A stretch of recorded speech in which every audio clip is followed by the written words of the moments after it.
कहानी की शुरुआत स्वर्ग से होती है, जहाँ एक मॉन्क कुछ चट्टानों के ऊपर उड़ रहा था। असल में इन चट्टानों के नीचे ही देवताओं की समाधियाँ बनाई गई थी और आज ये मॉन्क उन्हीं में से एक देवता को धरती पर भेजने आया था। ये वही देवता थे जिनकी मौत कई हजार साल पहले राक्षसों के साथ एक युद्ध में हुई थी। कुछ ही देर में चेन नाम का एक लड़का जमीन से बाहर निकला और वो उसी देवता का इंसानी रूप था, पर याददाश्त मिटने की वजह से चेन को कुछ भी याद नहीं था। पर तभी अचानक उस मॉन्क ने चेन पर हमला करते हुए उसे बताया कि आने वाले समय में उसे खुद ही सब कुछ याद आ जाएगा। जिसके बाद उस मॉन्क ने चेन को धरती पर धक्का दे दिया, पर धरती पर वो सीधा जाकर एक तालाब में गिरा, जहाँ जुयू नाम की एक राजकुमारी पहले से ही नहा रही थी। और इस हालत में एक अनजान आदमी को देखकर वो बहुत ज्यादा डर गई और उसने जोर जोर से चिल्लाना शुरू कर दिया। जिसके बाद उसने अपने सिपाहियों को कहा कि इसे ले जाकर जेल में बंद कर दो। उधर नालन नाम की एक प्रिजन गार्ड शाही जेल के कैदी जेलोंग की मरहम पट्टी कर रही थी, जिस दौरान जेलोंग काफी ज्यादा गुस्से में था। असल में जेल के कुछ कैदियों ने उस पर हमला कर दिया था, जिसमें उसे थोड़ी बहुत चोटें आई थी। इधर जब नालन अपने काम में व्यस्त थी तो दूसरी तरफ बाकी सारे कैदी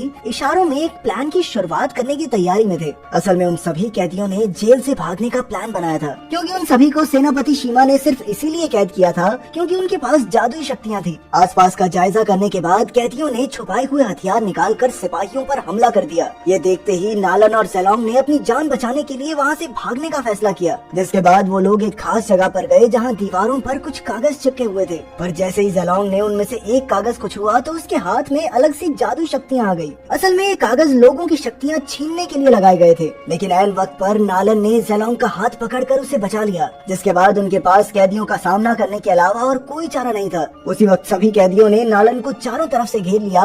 जिसके बाद नालन ने अकेले ही उन सभी कैदियों का मुकाबला करना शुरू कर दिया, पर इसी बीच उसकी साथी बहुत ही गंभीर रूप से घायल हो गई। पर कैदियों के दोबारा हमला करने से पहले ही शीमा वहाँ पहुँच गया और उसने कैदियों की जादुई शक्तियाँ छीन कर उन्हें वापस जेल में बंद कर दिया। बाकी सबके साथ साथ जेलोंग को भी वापस जेल में भेज दिया गया। उधर राजकुमारी जुयू अपने साथियों के साथ चेन को महल ले जा रही थी, पर रास्ते में अचानक से कुछ लुटेरों ने उन पर हमला कर दिया और ये लुटेरे जुयू के पास मौजूद एक जादुई धनुष को लेने आए थे। राजकुमारी को बचाने के लिए चेन ने भी हमलावरों का सामना करना शुरू कर दिया, पर हाथ बंधे होने के बावजूद भी वो एक के बाद एक सभी हमलावरों को धूल चटा रहा था। और जैसे ही वो हथकड़ी से आजाद हुआ तो अचानक से वही धनुष अपने आप उसके हाथ में आ गया। जिसके बाद उसने सभी हमलावरों को आसानी से हरा दिया। पर फिलहाल चेन के शरीर को जादुई शक्तियाँ झेलने की आदत नहीं थी और इसीलिए वो जमीन पर ही बेहोश हो गया। उस शाम जब राजकुमारी जुयू चेन को लेकर महल में पहुंची तो वहाँ नालन उसके स्वागत के लिए पहले से ही मौजूद थी, जिसने जुयू को देखते ही उसके इतने दिनों तक महल से दूर रहने की वजह पूछी। जिस पर जुयू ने नालन को जादुई धनुष के बारे में बताया। असल में उन्हें ये धनुष राजा की तबीयत को ठीक करने के लिए चाहिए था। उसी वक्त चेन को भी वापस होश आ गया और जैसे ही उसकी नजर नालन पर पड़ी तो उसे स्वर्ग में अपनी प्रेमिका यू शिन की याद आ गई, जिसकी शक्ल हूबहू नालन से मिलती थी।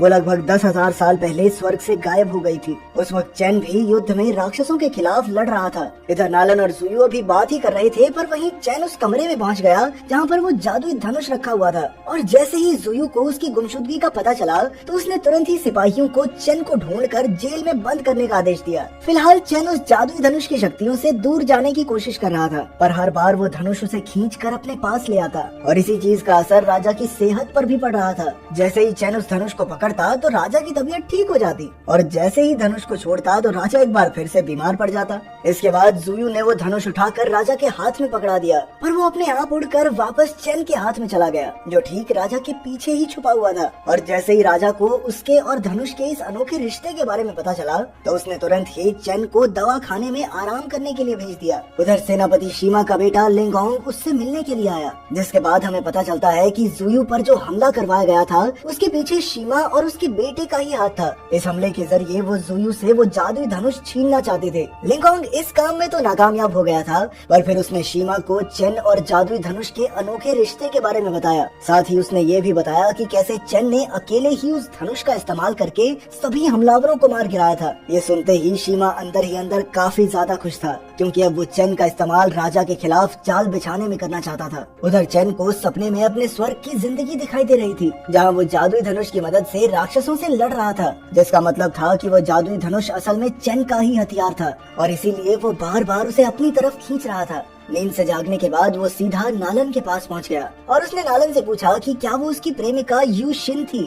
इस बात से इनकार करते हुए नालन ने कहा कि नहीं, तुम्हें धोखा हो रहा है शायद। उनकी बातचीत के बीच ही लिंगोंग वहाँ पहुँच गया, जिसकी आवाज सुनते ही नालन ने चेन को छुपने को कहा। असल में सेनापति शीमा के आदेश पर लिंगोंग और नालन की शादी होने वाली थी, और अगर लिंगोंग को चेन के बारे में पता चल गया तो उसकी जान को खतरा हो सकता था। असल में नालन भी शादी से ज्यादा खुश नहीं थी, लेकिन वो चाहकर भी शीमा के आदेश के खिलाफ नहीं जा सकती थी। लिंगोंग के वहाँ से जाते ही चेन ने उसे बताया कि जुयू पर हमला करने वाला कोई और नहीं बल्कि यही आदमी था, और वो ये सब लिंगोंग की आवाज और जूते देखकर कह रहा था, जो कि हूबहू हमलावरों जैसे थे। कुछ दिनों बाद अचानक से कुछ हमलावर राजा पर हमला करने के लिए दरबार में पहुंच गए, लेकिन ऐन वक्त पर शीमा ने वहां आकर राजा को बचा लिया। जिसके बाद उसने राजा से चेन के बारे में पूछा, पर राजा को उसकी नियत पर कोई खास भरोसा नहीं था, इसीलिए उसने शीमा को कुछ भी बताने से मना कर दिया। और अपने पिता के इस फैसले का साथ देते हुए जुयू ने शीमा को बताया कि असल में चेन को तो पहले ही मौत की सजा दे दी गई है, तो उसके बारे में जान के करोगे भी क्या। शीमा जानता था कि वो दोनों झूठ बोल रहे हैं,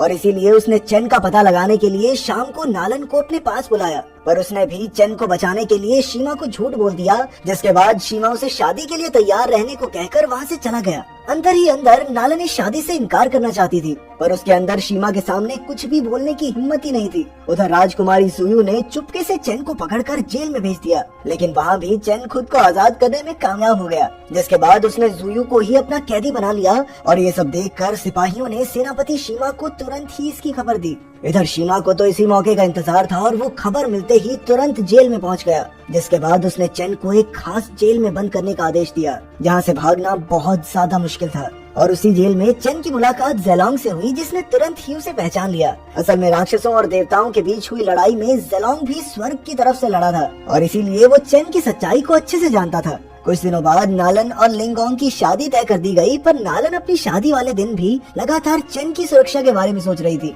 और इसीलिए उसने शीमा को बिना बताए चेन और ज़ेलोंग को जेल से भगाने का फैसला किया। जेल से निकलने के बाद चेन लगातार नालन के अजीब बर्ताव के बारे में सोच रहा था, जिस पर ज़ेलोंग ने उसे बताया कि आज उसकी शादी होने वाली है। ये सुनते ही चेन ने वापस महल में जाकर नालन से मिलने का फैसला किया, और जैसे ही वो महल में पहुंचा तो उसने देखा कि वहाँ शादी पहले से ही शुरू हो गई थी, और इसीलिए उसने शादी रुकवाने के लिए वहाँ पर हंगामा कर दिया, जिससे गुस्सा होकर लिंगोंग उसका सामना करने के लिए आगे बढ़ा। और एक बराबरी की लड़ाई के बाद आखिरकार चेन ने लिंगोंग को खत्म कर दिया, जिस वजह से वो शादी वहीं पर टूट गई। अगले दिन नालन ने चेन और ज़ेलोंग को सेनापति शीमा की एक खुफिया किताब दिखाई, जिसमें उसने कई सारे राज लिखे हुए थे, और उसी किताब में लिखा था कि शीमा ज्यादा से ज्यादा जादुई शक्तियाँ इकट्ठा करके खुद को ताकतवर बनाना चाहता था, और इसीलिए वो अक्सर ऐसे लोगों को बंदी बनाता था जिनके पास जादुई शक्तियाँ होती थी। उधर शीमा शाही सलाहकार जुआनजू से मिलने के लिए पहुंचा, और वो चाहता था कि जुआनजू अपनी शक्तियों से लिंगोंग को वापस से जिंदा कर दे। असल में जुआनजू के पास बहुत ही ज्यादा ताकतवर जादुई शक्तियाँ थी,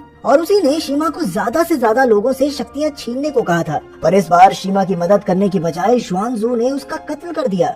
थोड़ी ही देर बाद चेन, ज़ेलोंग और नालन भी वहीं पहुंच गए, क्योंकि अब उन्हें जुआनजू के प्लान के बारे में पता चल गया था। असल में जुआनजू एक पूजा के दौरान सभी शाही लोगों की ताकत छीनने वाला था, और चेन जानता था कि वो ये सब इसलिए कर रहा है ताकि सबकी शक्तियाँ पाकर वो अमर हो सके। पर उन तीनों ने ठान लिया था कि वो जुआनजू के इस प्लान को किसी भी हालत में सफल नहीं होने देंगे। पर जुआनजू ने अपनी शक्तियों की मदद से बड़ी ही आसानी से उन सभी को हरा दिया, और उसी शाम वो राजा से मिलने के लिए गया, जहाँ उसने राजा को अगले ही दिन उस पूजा का आयोजन रखने को कहा। उसने झूठ कह दिया कि ये पूजा असल में राजा की बेहतर सेहत के लिए है। राजा को जादुई शक्तियों के बारे में कुछ खास अता पता था नहीं, इसीलिए वो तुरंत ही इस पूजा के लिए मान गया। अगले दिन राजकुमारी जुयू और राजा के साथ सभी शाही खानदान के लोग एक साथ इस पूजा के लिए इकट्ठा हुए, जहाँ पूजा शुरू होते ही जुआनजू ने उन सबकी शक्तियाँ खींच ली, जिस वजह से वो सभी लोग बेहोश हो गए। पर तभी चेन और ज़ेलोंग भी वहाँ पहुँच गए, और जुआनजू को रोकने के लिए ज़ेलोंग ने एक ड्रैगन का रूप ले लिया, और उधर चेन भी अपने जादुई धनुष के लिए पूरी तरह तैयार था।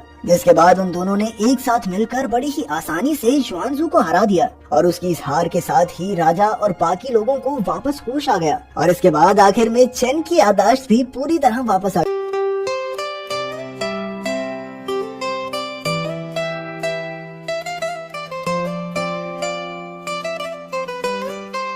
तू अखियां दे ना देने, तू दिल दे करीब या माही मेरे सूनिया, तू जान दे करीब या तेरे बिना जिंदगी जीना बड़ा सौखा, एक पल तेरे बिना साली ना बड़ा औखा, तेरे बिना दिल का धड़कन भी बड़ा सौखा।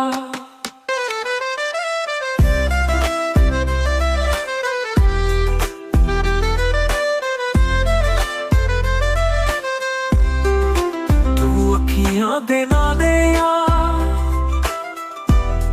तू दिल दे करीब यार, माही मेरे सोनिया, तू जान दे करीब यार।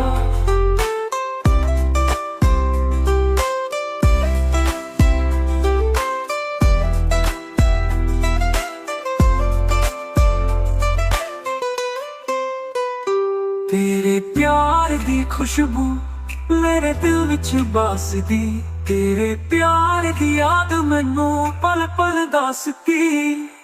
मैं तेरे नाल रहना, तेरे नाल ही मैं जीना, तेरे प्यार विच खुश रहना, तेरे प्यार विच ही मैं पागल हो जाना।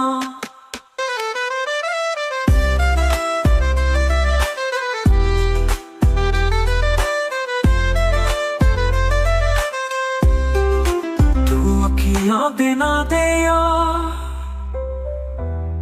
तू दिल दे करीब यार, माही मेरे सोनिया, तू जान दे करीब यार।